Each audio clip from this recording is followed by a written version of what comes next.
Sorry छात्रों, बीच में phone आ गया तो इसलिए मैं यहाँ पर थोड़ा रुक गया था।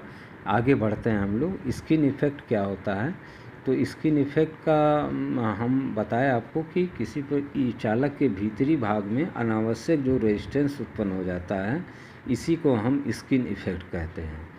और ये अक्सर इंडक्टर ट्रांसफार्मर में और चालकों के बीच में दोष पाया जाता है ये। और इसका निवारण भी हाई फ्रीक्वेंसी कार्य करने वाले ट्रांसफार्मर की वाइंडिंग को लीड वायर से बनाया अगर आप तो महीन तारों में आपस में बुन के बनाते हैं तो ये इफ़ेक्ट न्यूनतम हो जाता है। और शील्डिंग क्या होती है? किसी प्रकार के इलेक्ट्रॉनिक उपकरण के एक से अधिक आरएफ ट्रांसफार्मर प्रयोग किए जाते हैं तो आपस में अनैच्छिक कपलिंग आ जाती है। तो इस दोष का निवारण भी आप आरएफ कॉइल के चुंबकीय क्षेत्र का बढ़ जाता है। तो शील्डिंग भी एक तरह से अनैच्छिक कपलिंग की वजह से ये एक दोष है। और उसके बाद इंडक्टर को अगर आप देखें तो इंडक्टर आपका आप जानते ही हैं, इंडक्टर इंडक्टेंस। तो ऐसा प्रत्येक एसी प्रत्यावर्ती धारावाही चालक में इंडक्टेंस होता ही है। तो चालक के तार को कॉइल के रूप में लपेटकर ऐसे पुर्जा बनाया जाता है जो इंडक्टेंस दर्शाता है, उसे हम इंडक्टर कहते हैं। तो पहले ट्यूबलाइट में जो चोक लगता था वो आपका एसी प्रवाह को रोकने वाला पुर्जा चोक कहलाता है। तो लो फ्रीक्वेंसी का होता है, ऑडियो फ्रीक्वेंसी का होता है, रेडियो फ्रीक्वेंसी का चोक आता है। हमारा इसका चित्र भी आप चाहें तो इस तरह से देख के बना सकते हैं। और फिर आ जाता है हमारे पास अगला सवाल, जो कि बड़ा आसान सवाल है। जैसे देखिए 110 वोल्ट के 2.5 वोल्ट स्टेप डाउन करने के लिए टर्न रेशियो क्या होगा? तो ES/EP आपको दिया गया है प्राइमरी वोल्टेज, सेकेंडरी वोल्टेज और टर्न रेशियो आपका वही ES/EP बराबर NS/NP। तो टर्न रेशियो बराबर हो जाएगा, जो इसका अनुपात होगा वही इसका अनुपात होगा। और उसके बाद ES/EP IP/IS। तो IP/IP का मान हमें ज्ञात करना है। तो एक करंट हमें ज्ञात है 10 एम्पियर की।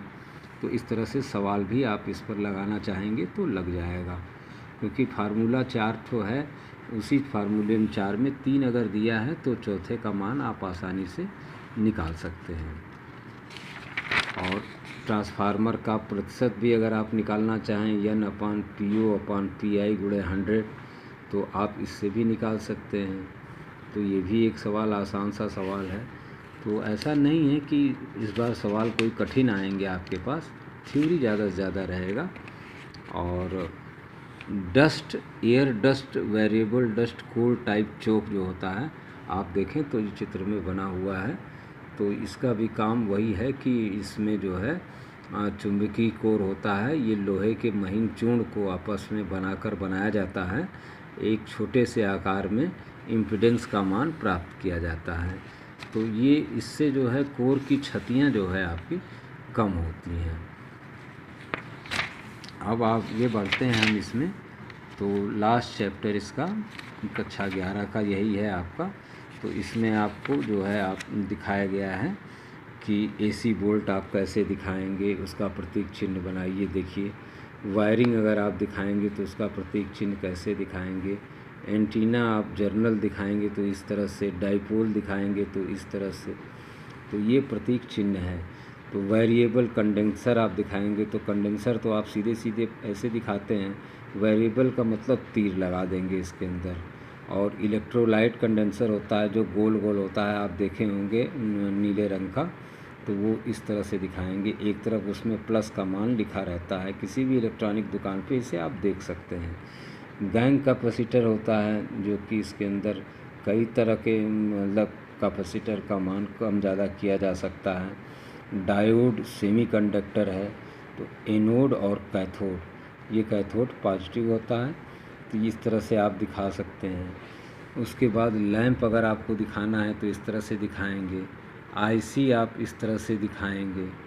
और ग्राउंड अर्थ करना है तो आपको इस तरह से करके इस तरह से ग्राउंड अर्थ दिखाएंगे। फ्यूज आपको इस तरह से, एलईडी बल्ब आजकल बहुत है, तो देखिए डायोड के ऊपर तीर बना के इस तरह से आपका एलईडी बल्ब को दिखा सकते हैं। ट्रांसफार्मर, ऑटो ट्रांसफार्मर का प्रतीक चिन्ह इस तरह से है, और एयर कोर ट्रांसफार्मर इस तरह से है। आयरन कोर ट्रांसफार्मर जो कि अक्सर यूज़ होता है, हम लोग घरों में भी लगाते हैं, तो इस तरह से होता है उसका प्रतीक चिन्ह। ऑटो ट्रांसफार्मर का भी इसी तरह से होता है। रेजिस्टेंस का भी आप देखिए इस तरह से फिक्स रेजिस्टेंस है, इसी पर तीर लगा देंगे तो वेरिएबल रेजिस्टेंस का मान हो जाएगा। देखिए ये वेरिएबल रेजिस्टेंस इस तरह से दिखाया गया है। और ब्रिज रेक्टिफायर यही हमारा एलईडी में प्रयोग होता है कि दो इस तरह से आप दो डायोड उल्टी दिशा में इधर और इधर उल्टी दिशा में दो डायोड लगते हैं, जिसे हम ब्रिज रेक्टिफायर कहते हैं। रेक्टिफायर का मतलब होता है एसी को डीसी में बदलना, और इसे हम एनपीएन ट्रांजिस्टर होता है। ट्रांजिस्टर में 3 टांगें होती हैं, बेस, कलेक्टर, इमीटर। तो अगर तीर इधर है तो एनपीएन हो जाएगा, तीर अंदर है तो पीएनपी हो जाएगा। ये प्रतीक चिन्ह है आपका। और इसी तरह से स्पीकर का हम इस तरह से दिखाते हैं, माइक्रोफोन को इस तरह से दिखाते हैं। अमीटर तो आप जानते हैं, गोल लिख के ए लिख दीजिए, वोल्टमीटर वी लिख दीजिए, गैल्वामीटर आप जी लिख दीजिए। तो इस तरह से आप मोटर भी आप इस तरह से प्रतीक चिन्ह में दिखाते हैं। और फिर उसके बाद अगर हम देखें तो और भी ट्रांसफार्मर हैं आपका। हेडफोन आप इस तरह से प्रतीक चिन्ह में दिखाते हैं। स्टूडियो हेडफोन है तो आप इस तरह से दिखा सकते हैं आप। फिर उसके बाद डायोड वाल्व आपका इस तरह से दिख जाता है, दिखा देते हैं। ट्रायोड वाल्व आपका ये प्रतीक चिन्ह होता है, बीच में यहीं से इलेक्ट्रॉन उठते हैं। ये जो है नेगेटिव प्लेट होती है और ये प्लेट पॉजिटिव की तरफ जुड़ी रहती है। तो थर्मियानिक जो है उत्सर्जन के कारण यहाँ बैटरी से जुड़ा होता है, तो ये इससे काम करने लगता है, इलेक्ट्रॉन का प्रवाह होने लगता है। इसी तरह से आप इन्वर्टर गेट भी आप दिखाएंगे तो इस तरह से इन्वर्टर गेट दिखा देते हैं। प्लग अगर आप दिखाएंगे तो इस तरह से दिखाएंगे। रोटरी स्विच आप दिखाएंगे तो इस तरह से पंखे का दिखाएंगे घूम घूम के। तो यही आपका सवाल होता है इसके अंदर। और जो सवाल भी पूछता है वो वही इसी तरह से पूछता है कि इसका चिन्ह बनाइए और इसका चिन्ह बनाइए, प्रतीक चिन्ह बनाइए, एनपीएन ट्रांजिस्टर का प्रतीक चिन्ह बनाइए, एलईडी का चिन्ह बनाइए, माइक्रोफोन का चिन्ह बनाइए। तो इस तरह से आपका प्रतीक चिन्ह आपको बनाना होता है। मैं इसको पेज में भी आपको दे देता हूँ ताकि समझने में आसानी रहे। पेज को पढ़ें ज़रूर, क्योंकि पढ़ने से ही कुछ आपका ज्ञान बढ़ेगा और किसी सवाल को आपको छोड़ना नहीं है। मैक्सिमम थ्योरी तो 40 नंबर की 60 नंबर में रहती ही है। अगर आप उसमें कुछ लिखते हैं तो ज़रूर आपको नंबर मिलेगा। और फिर उसके बाद कक्षा 12 से हम आपको इसमें भी थोड़ा सा इलेक्ट्रॉनिक्स है आपका, तो इसके अंदर से भी आपको पढ़ा के आप ख़त्म कर देंगे और दोनों के पेज जो है आपको हम डाल देंगे। बहुत बहुत धन्यवाद छात्रों।